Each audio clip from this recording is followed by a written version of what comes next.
The paramedian-median approach, starting cranial to the patella and running centrally to the region of the tibial tubercle, is a standard approach. Deep dissection involving the medial or lateral retinacula may be necessary to facilitate anatomic reduction of the articular surface. Reduce the bone fragments to the anatomic position using either a patella repositioning clamp, a small tenaculum, or a large Weber clamp. 1.35 mm guide wires can be placed across patella fracture sites when 4.0 mm quick-fix screws are deemed necessary for use. The ideal wire level is approximately 5 mm below the anterior patellar surface. The depth is measured, and the appropriate length cannulated screws are inserted.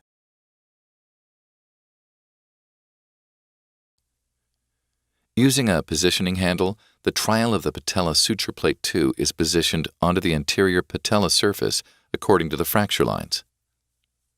Use fluoroscopy to help define the correct size of the trial. The appropriate size of the patella suture plate 2 is positioned on the anterior patella surface. BB tacks can help temporarily fix the plate to the bone.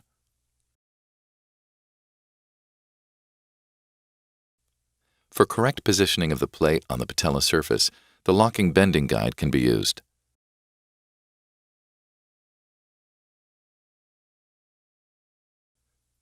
The locking drill guide is screwed into the locking holes prior to drilling. Ensure there are no guide wires or cannulated lag screws in the drill path. The screw length is determined by referencing the laser line on the 2.0 mm drill bit at the scale on the locking drill guide. 3.0 mm variable angle locking screws are inserted into the patella plate.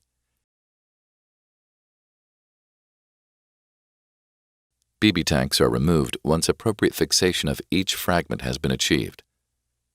Do not allow the screws to enter the articulating surface of the patella. If fragment size allows, 3 screws should be used for each fragment. If desired, a 4.0 mm cannulated screw can be placed distal to proximal in the patella.